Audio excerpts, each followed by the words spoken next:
준비하신 것 같아요. 찬양만으로도 주님 주시는 평화가 마음에 다 와닿는 것 같아요. 참 감사합니다. 여러분, 내게 강 같은 평화라는 찬양 아시죠?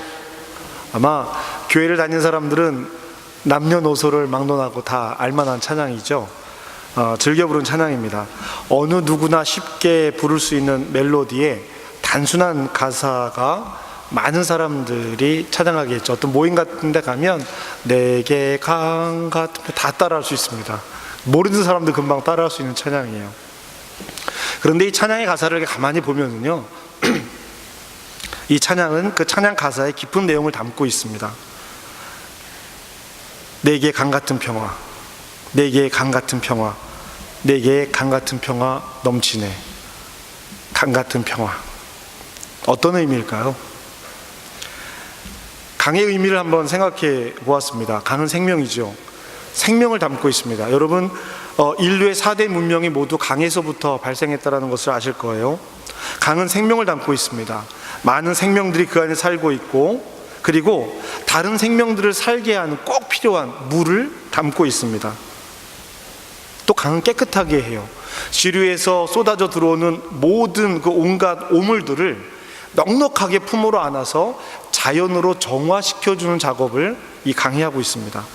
그래서 강은 넉넉함을 나타내기도 합니다. 이렇게 생각해 보면 내게 강 같은 평화, 내게 강 같은 평화, 단순한 찬양이 아닙니다. 늘 읊조리고 흥얼거리는 찬양이었는데 깊게 묵상할 내용을 담고 있는 것이죠. 주님은 우리에게 평화를 주셨습니다.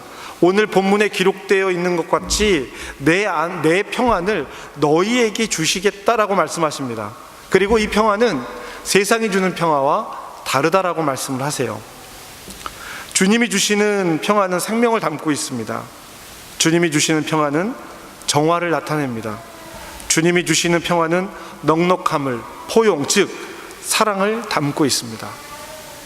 여러분, 그러면 주님이 주시는 평안과 반대되는 개념이 있다면 세상이 주는 평안일 텐데요. 그럼 세상이 주는 평안은 어떤 것일까? 세상이 주는 평안은 단순히 안전함, 재물, 권력이라고 생각할 수는 없습니다. 우리는 하나님의 것과 반대되니까 세상적인 걸 거야 라고 생각할 수 있는데요, 꼭 그렇지만은 않다라는 것이죠. 여러분, 존 버니언이라고 하는 사람이 쓴 철로 역정이라고 하는 책이 있습니다. 1600년대에 쓰여진 책인데요, 이 책은 그 크리스찬이라고 하는 한 사람이 세속 도시를 떠나서 하나님 나라를 향해 가는 이야기를 담고 있습니다. 우리 그리스도인들이 꼭 한번 읽으면 굉장히 좋은 책이에요. 죄로 가득한 세상을 떠나서 하나님 나라로 들어가는 여행길에 들어선 이 크리스천은요, 주인공의 이름이 크리스천이에요. 가기 힘든 길을 잘 참으며 가고 있었습니다. 여러 가지 유혹과 고난을 이겨가고 있고 고난의 언덕을 만났어요. 고난의 언덕을 열심히 기어오릅니다.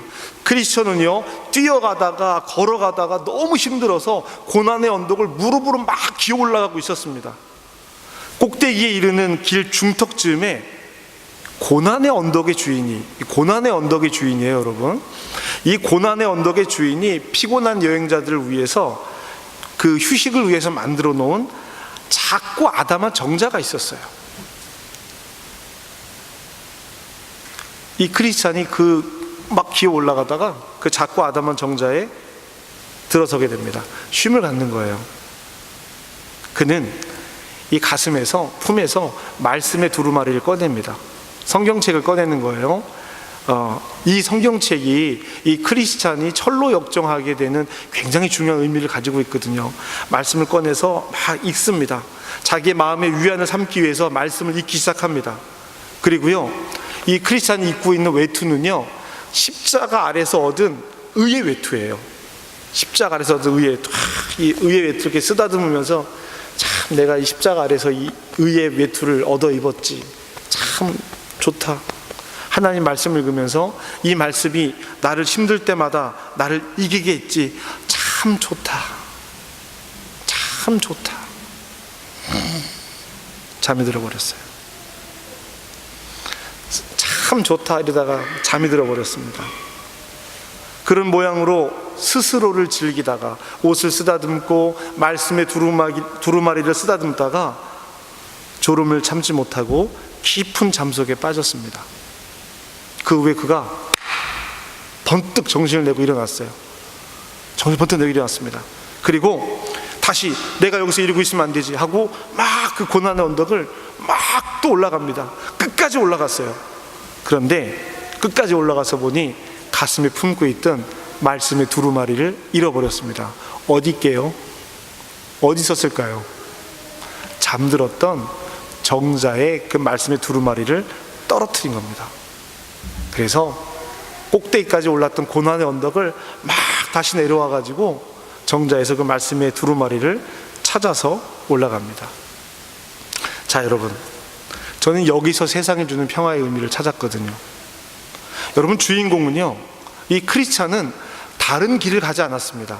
고난의 길을 가고 있다가, 고난의 언덕을 오르고 있다가, 철로 역정을 가고 있다가 그 길에서 작은 정자를 만났습니다. 그리고 그곳에서 그가 한 일은 말씀을 읽고 십자가 옆에서 얻은 외투를 만지면서 스스로를 위안하고 있었어요. 여러분, 이거 얼마나 신앙적인 이야기입니까? 여러분, 그렇게 느껴지지 않으세요?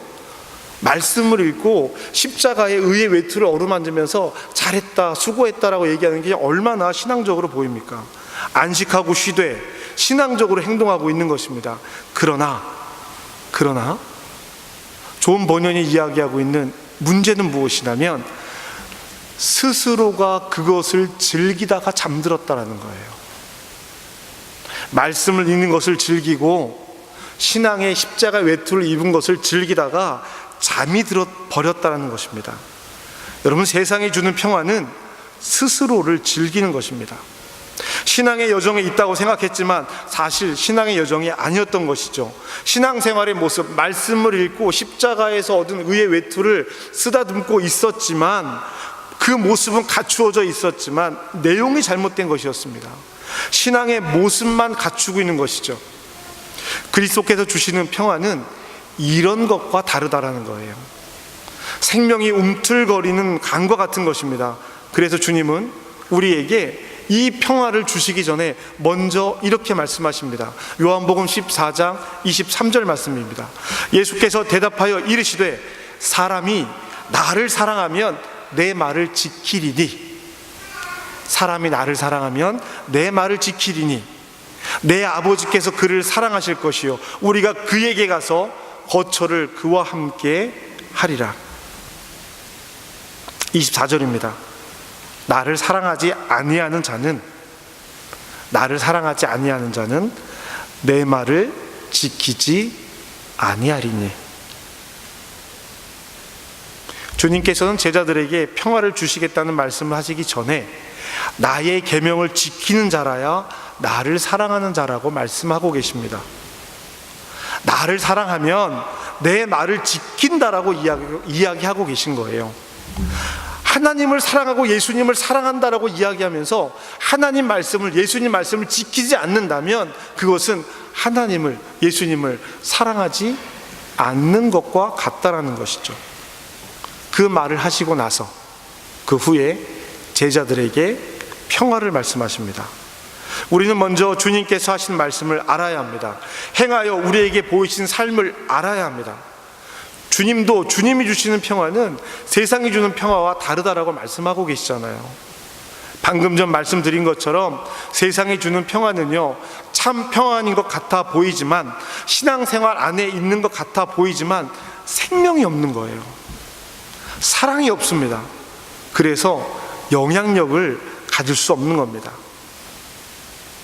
잠들어 버린 신앙이죠. 그런 신앙을 사이비라고 말합니다. 사이비 신앙. 이단은 아니에요. 사이비란 말은 가짜인데 진짜 같은 거예요. 가짜인데 진짜 같은 것. 이 말이 어디에서부터 나왔는지 한번 찾아보았습니다. 사이비란 말은 겉으로는 그것 같아 보이나, 우리식으로 표현할게요. 겉으로는 신앙이 있어 보이나 그 속엔 신앙이 없는 것과 같은 것입니다. 이 이야기는요, 맹자의 진심편에 나오는 이야기입니다. 진심편. 그리고 논어의 양화편에 나오는 말이라고 합니다. 저도 이 진심편과 양화편을 다 읽어보진 못했어요. 내 자료를 찾다 보니까 거기에 나왔다고 합니다. 어느 날 맹자의 제자 만장이라고 하는 제자가 찾아와서 한 마을에 있는 향원이라고 하는 사람에 대해서 맹자에게 묻습니다. 선생님, 한 마을 사람들이 향원을 모두 훌륭한 사람이라고 칭찬하면 그가 어디를 가더라도 훌륭한 사람일 터인데 왜 유독 공자는 그를 가리켜 덕을 해치는 사람이라고 말했을까요? 맹자의 제자인 만장이 물었습니다. 그 이유가 무엇입니까? 맹자는 그를 비난하려 하여도 비난할 것이 없고 일반 풍속도 어긋남이 없다. 그는 착한 사람이고 완전한 사람이라는 얘기예요. 집에 있으면 성실한 척하고 세상에서는 청렴한 것 같아 모두 그를 따르며 스스로 옳다고 생각하지만 요와 순과 같은 도에 함께 들어갈 수 없기 때문에 덕을 해치는 사람이라고 한 것이다.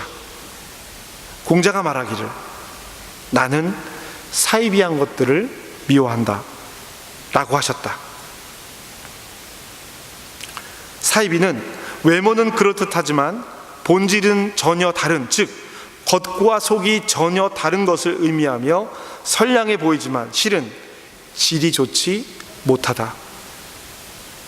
맹자가 공자의 이야기를 빌어서 향원이라는 사람에 대해서 이야기한 것을 사입이라는 단어를 설명한 내용입니다. 사입이는요, 다른 종교를 지칭하는 말이 아닙니다. 우리 안에 언제든지 얼마든지 생길 수 있는 것입니다. 어쩌면 제가 사이비가 될 수도 있습니다. 늘 우리가 신앙하면서 경계해야 하는 내용이죠. 주님이 주시는 평화를 받아 아는 사람들의 삶은 어떠했을까? 여러분, 지금 예수님께서 제자들에게 말씀하고 계시는데요, 이 주님의 평화를 받아든 예수님의 제자들의 삶은 어떠했겠습니까? 이들의 삶은 고난 중에 고난이었습니다. 박해 중에 박해였습니다. 고향 사람으로부터 배척을 당하고 고향에서부터 배척을 당했습니다. 사람들로부터 배척을 당했습니다. 그러나 그들에게는 참된 평화가 있었다라는 거예요. 참 평안이 있었다라는 것입니다. 그것은 그들 스스로의 힘으로 할 수 있는 일이 아니었습니다. 그래서 도우시는 주님, 즉 성령께서 함께 하시겠다라고 하시는 거예요. 그것이 26절에 나와 있는 보혜사 성령에 대한 의미입니다. 그로 하여금 주님께서 가르치신 모든 것을 생각나게 하신다라고 하는 겁니다. 여러분, 이거 기억하셔야 돼요. 성령께서 하신 일은, 성령께서 제자들에게 하셨던 일은요, 제자들이 예수님에게 듣고 본 바를 생각나게 하는 거예요. 아무것도 안 듣고 아무것도 안 봤으면 생각날 게 없어요. 떠오를 게 없습니다. 성령께서 함께 하셔야 돼요. 주님께서 주시는 평화는 전쟁도 없고 다툼도 없고 어려움도 없는 상태를 말하는 것이 아닙니다. 아주 고요한 가운데 나는 평안하다 이러는 평화가 아니란 말이에요. 고난 속에 있고 고통 속에 있는 겁니다. 치열하고 어지러운 삶의 한가운데서 만나는 평화라는 겁니다. 주님께서 주시는 평화는 아무런 일도 일어나지 않는 것입니다. 하나님, 내가 하나님을 믿는데 예수님에게 이렇게 신앙을 고백하는데 나에게 왜 이런 많은 일들이 일어나는 건가요? 하나님, 나 사랑하지 않으세요? 라고 하는 것이 아니라 그러한 일 가운데에서 하나님이 주시는 마음으로 평화를 누리는 것이 예수님께서 주시는 세상과 다른 평화라는 겁니다. 강같이 넘실거리고 끊임없이 흐르는 가운데 있는 평화라는 것이죠. 그것은 주님의 삶이 우리에게 보여주시는 것과 같은 거예요. 예수님의 삶은 단 한순간도 순탄하신 적이 없었어요. 그 주님께서 제자들에게 삶으로 보여주신 것을 잊어버리고 잃어버리고 막 이렇게 헤매고 있을 때 보혜사 성령께서, 도우시는 성령께서 바로 그것을 기억나게 하신다는 겁니다. 성령이 함께하지 않는 일에는 주님께서 함께하실 수 없는 이유이기도 합니다. 우리는 우리의 삶 가운데 얼마나 주님의 인도하심과 성령님의 인도하심에 민감하게 반응하고 있습니까? 민감하게 귀를 기울이고 있습니까? 우리 스스로를 생각해보고 회개해야죠. 주님의 평화를 누리는 이들은 세상의 희망이 되어야 합니다. 여러분, 우리가 세상의 희망이 되고 있습니까? 주님의 평화를 누리는 이들은 그 징표가 되어야 합니다. 그것이 우리의 사명입니다. 우리가 살아가는 것은 단순히 살아가는 것이 아니라 그리스도인으로 그 삶을 산다라는 것은 늘 그리스도가 우리 가운데 나타나야 한다라는 거예요. 그것을 다른 말로 하면 우리가 예수님을 닮아가야 한다라는 것입니다. 여러분, 그것은 쉽고 넉넉한 일이 아니에요. 마음만 먹는다고 자 오늘부터 시작한다고 될 수 있는 일이 아닙니다. 저도 늘 실패하고 방황할 때도 있습니다. 제가 상처를 받을 때도 있고요, 누군가에게 제 말과 행동이 상처를 줄 때도 있습니다. 부족하고 연약해서 내 힘으로 무엇인가를 할 수 없는, 내 힘만으로는 무엇인가를 할 수 없는 그런 사람입니다. 그래서 더욱 주님의 도구, 내 의지가 아닌 주님의 도구가 되게 해달라고 기도하는 것이고요. 마음에 근심하지도 말고 두려워하지도 말라라고 하셨는데요, 참 쉽지 않아요. 어떤 일을 만날 때마다 두렵고 어떤 일을 만날 때마다 근심하게 됩니다. 그래서 저는 요한복음 5장에 기록되어 있는 하나의 이야기를 참 좋아합니다. 베데스다 연못에 관련된 이야기예요. 여러분, 베데스다 연못은 어떤 연못이에요? 1년에 한 번 이렇게 물이 싹 움직이면 어떤 병에 걸린 사람이라도 그 자리에 들어가면 낫는다라는 거예요. 근데 그 연못 옆에서 38년 된 병자를 예수님께서 고치십니다. 여러분, 근데 여기 베데스다 연못의 이야기를 보면 천사가 내려와서 물을 동한다라고 되어 있는데요, 여러분, 이 베데스다 연못에 나오는 이 기적은 하나님의 기적이 아닙니다. 천사라고 번역되어 있지만 하나님의 일이 아니에요. 만약에 그것이 하나님의 일이라면 그런 경쟁의 구도로 놔서도 안 되는 것이고요, 예수님께서 그 일을 가로막으셔도 안 되는 거예요. 그러면 본인이 본인의 일을 가로막는 거잖아요. 그죠? 천사가 가끔 내려와서 물을 움직이면 제일 처음 들어선 자들의 병이 낫는다라는 것은 하나님께서 하신 일이 아닙니다. 천사의 일이 아니에요. 물에 들어가지 못한 다른 병자를 예수님이 고칠 이유가 없다라고 말씀을 드렸죠. 하나님께서 천사를 시켜 그 물을 움직이게 하고, 자 여러분, 그 물에 움직였어요. 환자들이 거기를 들어가려고 해요. 그 모습이 어떻겠어요? 난리도 아닐 거예요. 악의 다툼일 겁니다. 서로 들어가려고 막 애를 쓸 거란 말이에요. 그것을 바라보면서 병자가 서로 밀치고, 여러분 밀칠 때 내가 나아야 되는데 밀칠 때 비키세요 이러고 밀치겠어요? 확 밀치고 욕도 하고 막 끌어당기고, 힘 있는 사람, 권력 있는 사람, 사람을 많이 쓸 수 있는 어떤 사람이 먼저 좋은 자리를 차지해서 들어가려고 하겠죠. 그것을 보면서 하나님께서 아이고 잘하고 있다, 누가 제일 먼저 들어가나 보자 라고 말씀하신다면 하나님 이상하신 분이시잖아요. 주님께서는요, 예수님께서는 그 자리에 찾아가셔서 한 병자를 만납니다. 그 병자가 하는 말에 답이 있어요. 아무도 나를 이 물에 넣어줄 사람이 없습니다. 그래서 그 자리에 서서 계속 기다리고만 있는 거예요. 내년에도 기다리고 후년에도 기다릴 겁니다. 예수님께서 뭐라고 말씀하세요? 내 자리를 들고 일어서 가라. 하필이면 또 그날은 안식일이었어요. 천사의 이름을 가진 다른 존재가 있습니다. 주님은 어떤 방식, 어떤 방법이 아닌 주님의 의지와 말씀으로 우리에게 자리를 들고 가라고 말씀하십니다. 38년 된 자리입니다. 지금 우리에게 어떤 문제가 덮여 있습니까? 문제를 갖고 계신 분이 계십니까? 우리 공동체 안에, 우리 구성원의 삶 가운데 덮여 있는 38년 된 나를 괴롭히고 나를 어렵게 하는 내 마음의 문제와 생각의 문제와 삶의 문제들이 있습니까? 예수님은 그 자리를 버리라고 말씀하시는 것이 아니라 그 자리를 들고 일어서서 가라고 말씀하시는 거예요. 자리를 들고 일어서서 가라. 문제를 피하는 것이 아니라 그 문제, 내가 38년 동안 깔고 앉아서 누군가가 나를 저 연못으로 들여보내주기 원했던 그 자리를 들고 가라는 것입니다. 그리고 주님의 평화의 인사를 주십니다. 우리 그 자리를 받아들고 주님의 평화의 인사를 받아들입시다. 평안하라. 내가 너희를 돕는 보혜사 성령을 보내겠으니 평안하라. 우리가 받아들이면 되는 거예요.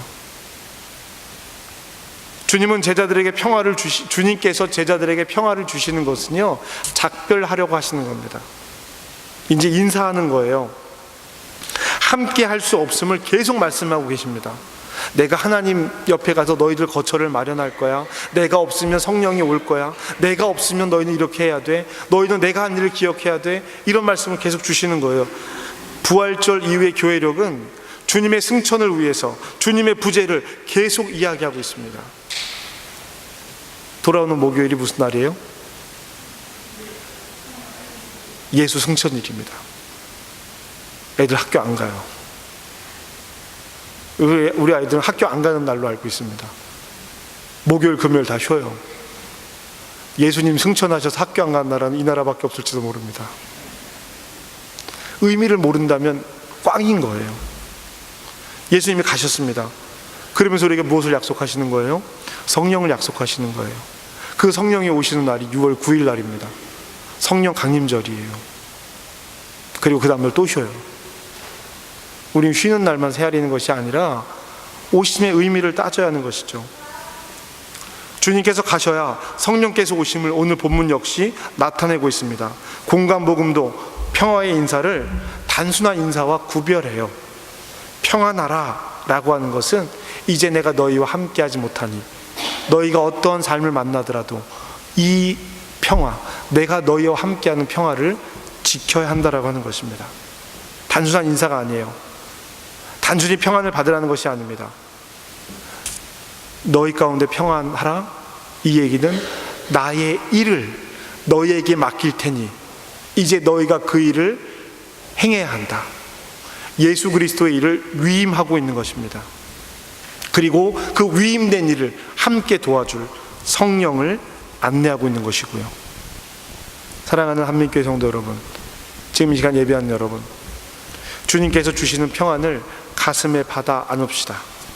그리고 함께 너울너울 춤추며 아픔과 슬픔과 바람과 오물을 품고 흐르는 강물처럼, 출렁거리고 너울거려도 여전히 흐르는 강물처럼 우리의 삶이 흐를 수 있게, 우리의 삶의 평화가 함께 할 수 있도록 우리도 성령 안에서 그리스도의 삶을 너울너울 함께 춤춰봅시다. 우리에게 강같은 평화는 그림같이 고요하고 잔잔한 평화가 아니라 삶으로 치열하게 너울춤을 추는 것입니다. 38년 된 병을 걷어치운 자리를 들고선 병자처럼 우리의 삶을 들고 우리가 이 자리에서 일어서야 하는 것입니다. 모든 것을 품어내는 강물처럼 우리를 품으시고 우리와 함께 너울춤을 추시는 그리스도와 함께 우리의 삶을 이 땅에서 새롭게 살아가야 합니다. 어쩌면 우리가 더 눈물 흘려야 할 것입니다. 우리가 더 낮아지고 더 치열해져야 할 것입니다. 우리가 사랑하고 더 사랑해야 할 것입니다. 그것이 그리스도께서 우리에게 보여주신 그 일입니다. 우리에게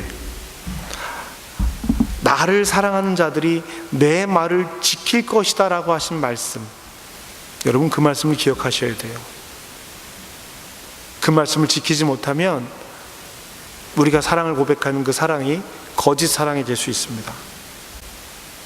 주님을 사랑하는 이들이 주님의 말씀을 따릅니다. 주님, 내가 주님을 사랑합니다. 그래서 힘들고 어렵고 아파도 또 주님을 따르고 주님의 길을 또 따르겠습니다. 나를 안아주시고 나와 함께 이 길 끝에 계시기를 원합니다. 그 믿음 가지고 주님의 길을 힘차게 갑시다. 주님께서 주시는 강같은 평화가 저와 여러분의 삶 가운데 함께 하시기를 주님의 이름으로 축복합니다.